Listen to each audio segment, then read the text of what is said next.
one game away. Blow up. We're playing for something, man. We're playing for something. This gotta mean something to you. It gotta mean something. Everything you got. Everything you got. Let's finish this. Do it, fellas. Let's go. Let's do it, fellas. Finish 2 3. 1 2 3. Finish. I can't even think about all of the shit I did to fit in. Past hard to watch like a fucking scary movie. I'm always happy to meet somebody that never knew me. Change for the better, hope niggas are living through me. I put it all on the wax so the people can know the true me. Hard to remain sane when the people you love the most is what's causing the damn pain. Y'all beef by the same thing, we ain't playing the same game. It's all for my fam name. She the girl of your fucking dreams, but to me she a plain Jane. You dipper and ball man, I duck when them calls came. This that higher level thinking. I'm the type to jump the fuck off for the shit before it's sinking. Not here for no new shit, my game slight to boost it. Ain't I don't have to prove shit. Rockstar fight the fool shit. My movie, this the new script. I want a life with no bullshit, nigga. I know on these news clips. That's why I dap him and move quick. Won't be around when they move switch. Won't be around when they lose clips. Won't be around for they lose lips. Might be the reason they pull shit. Yeah.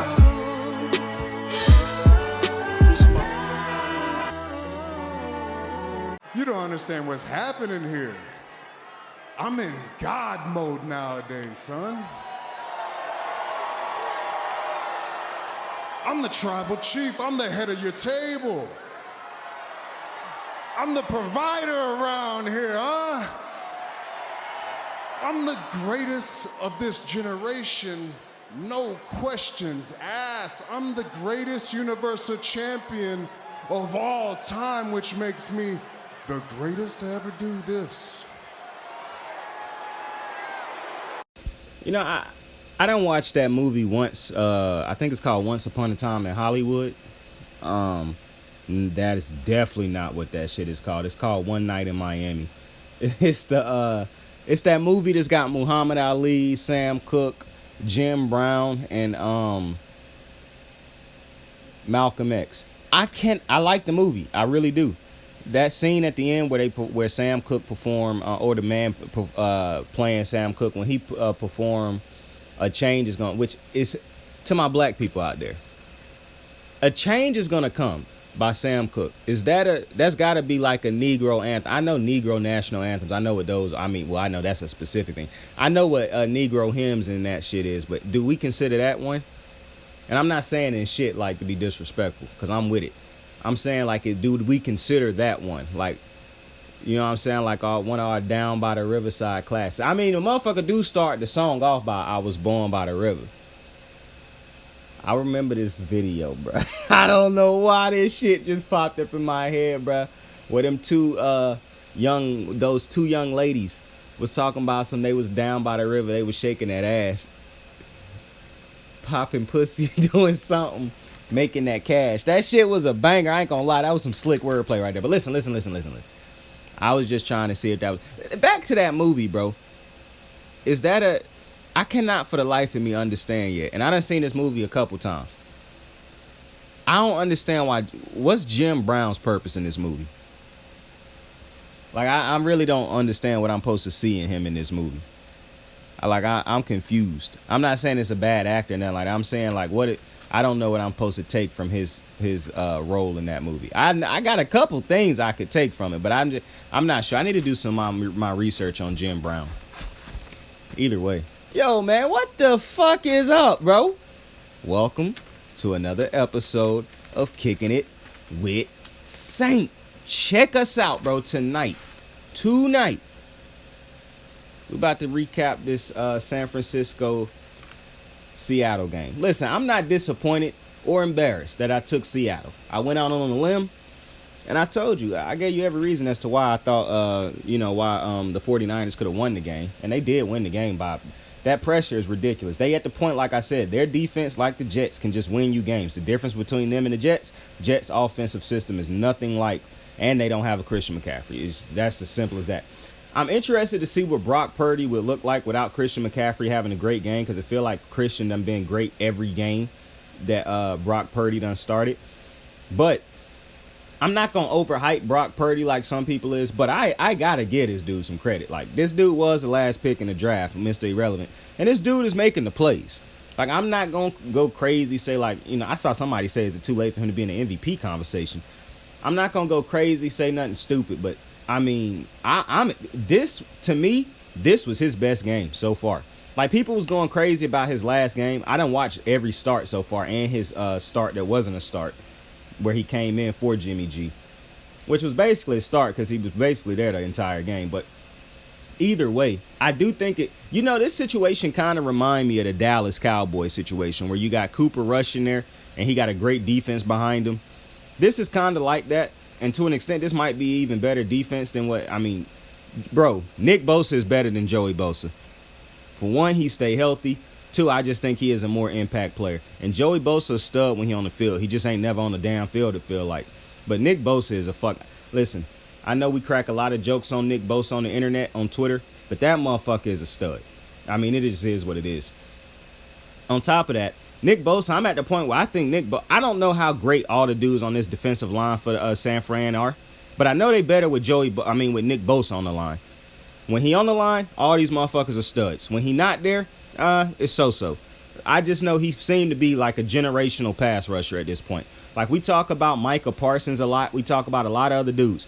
When we talk about the Bosa brothers, the first one that should be coming up is Nick Bosa, because he is light years better than Joey Bosa, in my opinion. As good as Joey Bosa is, I don't think he make everybody on his team better. He just great himself. Nick Bosa clearly is a reason why other dudes on that line is better. Like, Nick Bosa is a stud, and I just had to say that. But Brock Purdy, bro, tonight to me was his best game out of the three he done played. Efficient. Listen, and I understand they not calling a complex game plan. I understand that. I understand they not calling some crazy ass plays to make it difficult for him. I understand he got talent everywhere. I don't care. You still have to go out there and deliver. I don't think Baker Mayfield is a good quarterback, and I don't think you could put him out there and he could consistently do what Brock Purdy is doing on a week-to-week basis, in my opinion. Now, has he taken on like some top-tier defense yet? Nope. And I'm interested to see what he do against a defense like that. But for right now, to me, he is just what those other dudes are when they come into these positions. A good game manager. But I think he even better because, for one, I'm not saying he got some like crazy arm or nothing like that. I mean, but he seemed to be pretty accurate from what I've seen so far. I'm just going off of what I done seen. I'm not saying they calling plays for him taking crazy shots and all that. And I'm not one of them people who like to call somebody accurate just because they completing a bunch of dick dunks, a bunch of dink and dunks. I'm not that type of person. Like when Mac Jones had a high completion rate last year, I knew it was because he was throwing a bunch of short passes. This ain't even that situation. They calling up plays and he getting it done. Like, I'm impressed with Brock Purdy right now. And listen, I don't want to give everybody the Alex Smith treatment where I call everybody a game manager or whatever. But it's not a problem with being a game manager as long as you step up in certain games. Like, you can be Jimmy G is a game manager. But he done had games where not in the playoffs, so I can't even go there. But to me, when you got a team as good as San Fran around the quarterback, all your quarterback have to be as a game manager. So I don't need Brock Purdy to go out there and be Pat Mahomes throwing it all over the yard, taking crazy risks and shit like that. I don't need him to be Lamar Jackson, Josh Allen, Joe Burrow. I just need him to be Brock Purdy and do what the system asks him to do. His defense is already going out there balling out on a weekly basis. Christian McCaffrey, the best weapon, feel like he one of the best weapons in the NFL right now, and he is. He going off right now, and it's so good to see CMac healthy. And I say this every time I talk about CMac, but I just think if Brock Purdy, and it would be so easy for him to go in there and do what motherfucking Nate Peterman did a couple years ago, where he was just slinging picks all over the yard. And it would be something if Brock Purdy couldn't complete anything but short. Like, I think Brock Purdy is a better backup right now than Tyler Huntley, because Tyler Huntley's throws are all short passes. Once in a lifetime, he might hit an over-the-top pass. But for the most part, he's just a dink and dunk thrower, and he can run some. I'm looking at Brock Purdy complete tight window passes here and there. I'm seeing him put the ball where it's supposed to be. He got some pretty decent pocket presence. I'm not going to lie. I mean, his shit look better than Russell Wilson's already. So I'm not going to lie to you. I'm highly impressed right now with Brock Purdy. I'm not going to lie. I don't want to oversell him. But, I mean, I'm impressed with Geno. And Geno done struggled the last couple weeks. So, I'm just saying. And this is a tough loss for, mind you, San Fran can clinch their division with this win. It's so crazy to me how San Fran can start a season so slow and turn it around. That's clearly the effect of a head coach who got the pulse of his team with a team that's behind him, that they never lose faith at no point in time in the season that they won't make the playoffs and get right. That's why Kyle Shanahan and this team is going to be a good team for years to come. It'll be very interesting if they ever can finish it off and get a Super Bowl. On the side of the Seahawks, this was a good. I think the problem that's starting to arise is Geno had set a standard at the beginning of the season, as did this offense. And now, when they have games where they're not looking like the team that they looked like in the beginning, he not playing like the Geno who played in the beginning, people was prone to saying, "Oh, see, it was all a facade. See, it was just people figured him out." No, it's a lot of different things that's wrong with this team right now. The rookie running back, I like the rookie running back, but I mean, they not really that great running the ball. They, as great as they are passing the ball, their defense not really that great in my opinion. Like, they do some things. Quandre Diggs dropped the interception tonight, and that shocked the shit out of me because Quandre Diggs is one of the better sure-handed defenders in the NFL. So that shocked the shit out of me. But when you look at a defense like San Fran that can shut down a passing attack with two receivers, not just one good receiver, two good receivers, and Lockett and DK. I mean, that's crazy. That should show you how great of a defense this is. And I think Geno did as good as he possibly could. Well, I don't want to say as good as he possibly could, but dealing with the circumstances of, this ain't no easy defense to have to go up against, bro. It just is what it is. And that's why they was held to 6 points for the longest in this game before they scored. They only scored 13, and this is a team that was throwing up 30-something points on the board early in the season. And it's not looking pretty for them in the playoffs because now you hoping the Washington thing cannot end in a tie again. You praying that shit don't end in a tie again. Like, it is looking real murky out there right now for Seattle, a team that started so promising in the beginning of the season, and to see where they at. And you want to know what's funny? If I want Seattle to make the playoffs because I want Geno to have his moment. If they miss the playoffs, I'm going to be so fucking elated. Not because they missed it, because Pete Carroll ass missed it. Because all them shots your ass took at Russell Wilson and your ass sitting at home just like him. That's crazy. Crazy how that worked out. But yeah, they're going to have to figure something out. With Seattle right now, I haven't looked at their schedule. I need to look at it because I'm interested to see who they play the rest of the season. Because basically the rest of the season is must-win games. And even if you win the rest of the games in your season, you probably still could miss the playoffs. I mean, it's a high chance you could still miss the playoffs. So, and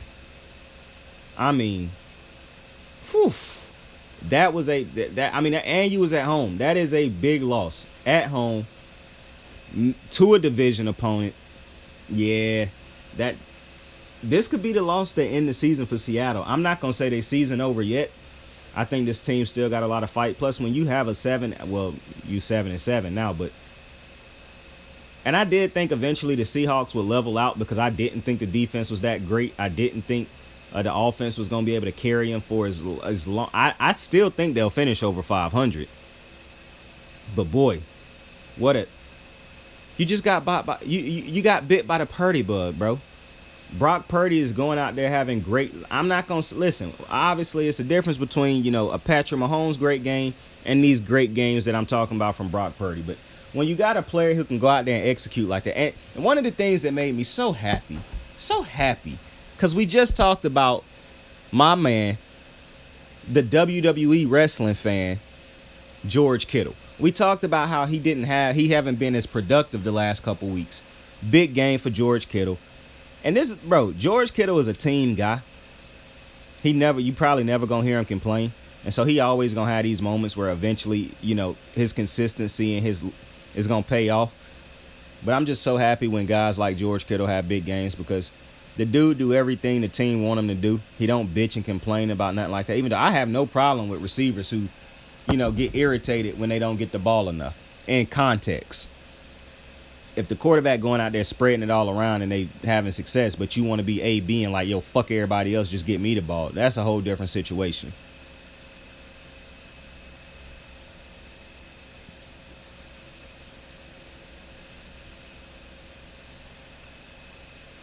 But this was a slow game. I'm not going to lie. Thursday night football ain't really been that lit this year as far as the game qualities.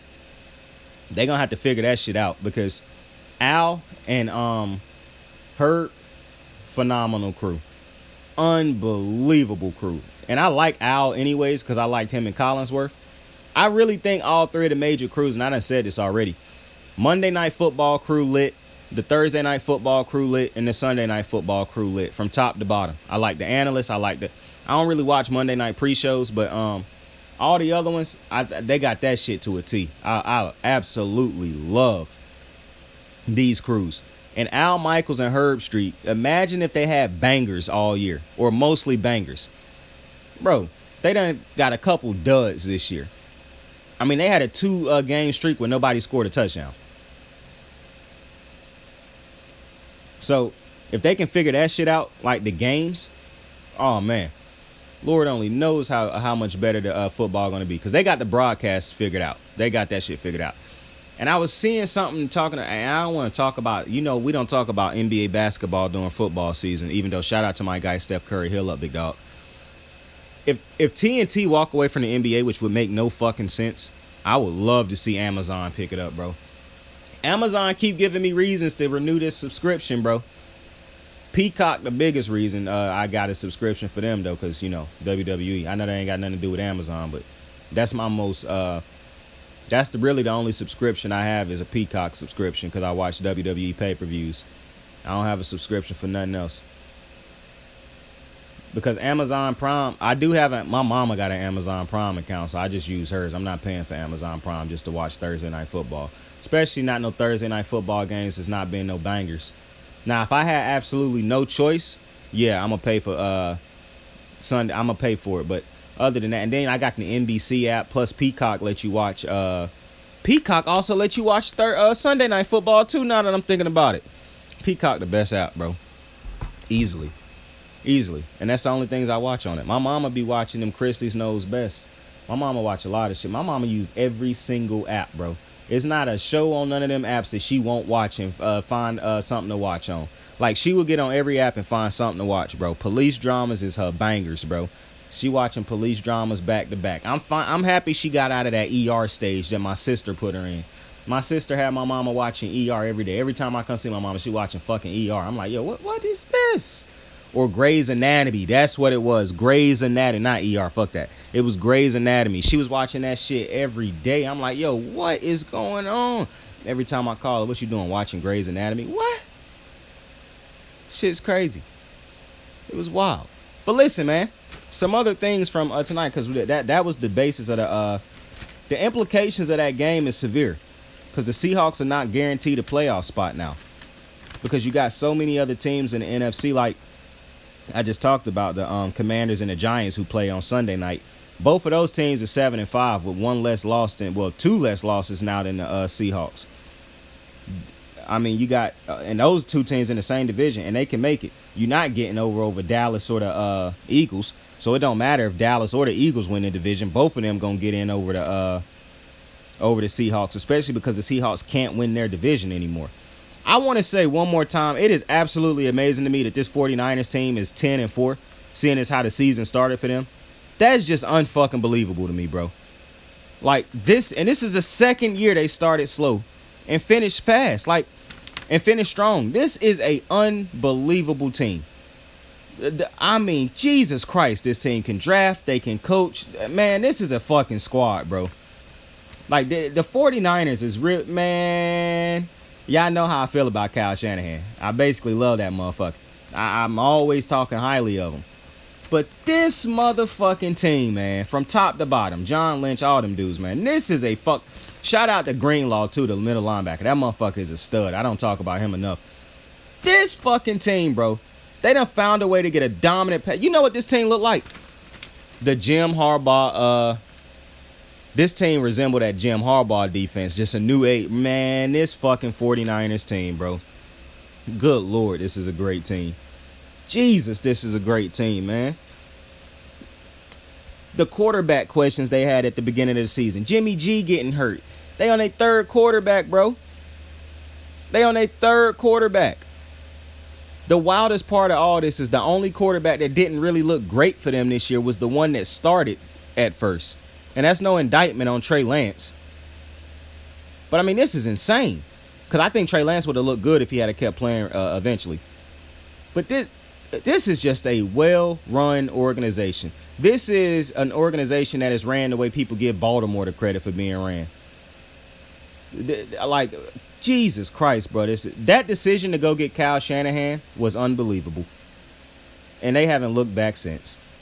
And right now, the 49ers look like the second best team in the NFC to me. Because I'm not putting out one team over Philly. I don't give a fuck how biased Micah Parsons' opinion on Jalen Hurts was. There's no shot I'm taking a team over the Philadelphia Eagles right now. Philly just look too good. They look too good. And then right now it's a 3-team race for me in the NFC, with Brady being the wild card, because that's still GOAT Brady. That's still GOAT Brady. And I also want to say something else, man. People who keep talking about these Packers might have a chance to make the Packers are not making the playoffs. They're not winning their division. Clearly, the Vikings are winning that division. And they're not getting in over teams like that. For one, they already lose a spot because they don't have a better record than Dallas, because Dallas is finishing second in their division. Meaning they're going to get the first wild card spot because they'll have the best record of any team in the wild card. But second, the Packers have 5 wins right now. Meaning they have to end up with a better record than the Seahawks, who have 7 wins, the Giants, and the Commanders with 7 wins. That's not happening. I don't care if you think Aaron Rodgers is a better quarterback than them 3 quarterbacks.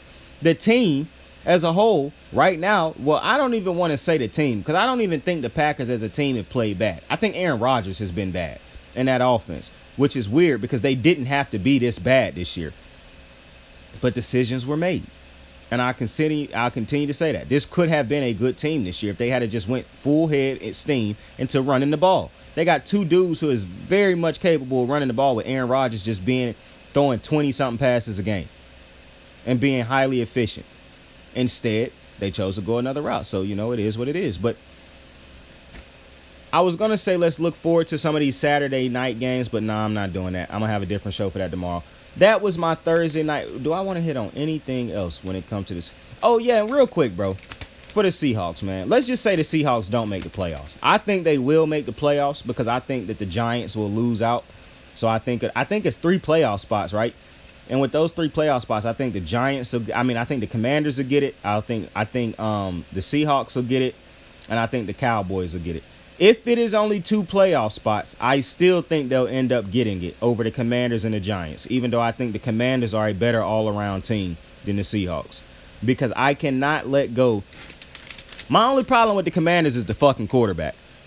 I do not think Tyler Heineke is a good quarterback at all. But I love this defense. I love the players on that defensive line. I like some of the players they got in the secondary. I love Terry McLaurin. I love Scary Terry.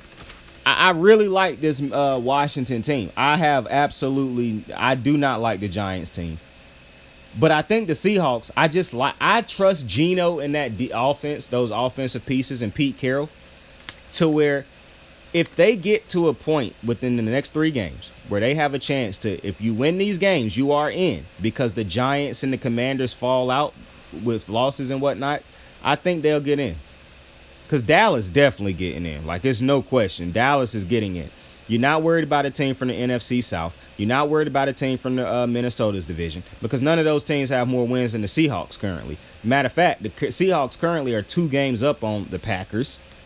And that's really the only other team that people was considering going in the NFC, as far as I can tell. I'm looking at the schedule right now. Yeah, that's the only ones. Because, Detroit. See? Yeah, the Packers ain't even got a better record than Detroit. Now, they don't got to worry because I think Detroit going to lose this weekend. But that's not a guarantee Detroit will lose this game. So, yeah, the Packers are not making the playoffs, bro. I wish people stop saying that shit. And also, another thing. What is this Aaron Rodgers is going to retire shit? Where did that come from? That man is not retiring. Y'all can let that go. He's not retiring, bro. That man getting his money next year. And it would make no sense for the Packers to want him to retire. Go get a receiver. It's as simple as that. Go try to make a trade for a number one receiver. Go out there and look and search the market. Because it can, if you really want a number one receiver, you can go out there and get one, bro. You was going to pay Devontae anyways. So why not go out there and spend on a receiver to get the most out of Aaron Rodgers the rest of his career and then transition Jordan Love into there? Don't understand it. But with that being said, I appreciate y'all for joining me on another episode of Kicking It with Saint. Thursday night football recap, man. Tell somebody you fuck with them. Tell somebody you love them. Saint out. I got the moves like hot sauce. Lil' mama taking the top off. I'm laying down getting topped off. After this, she know she getting knocked off. I know she loving the money, so I keep on thumbing and thumbing. She say she horny when she taking shots, so I keep them coming and coming. Now I'm putting dick in her tummy. Scoop her up like I'm raking or something. You would think shawty red track, the way that she running and running. You getting dumber and dumber. You out here chasing the bone. After she finished from giving me dome, the Uber is taking her home.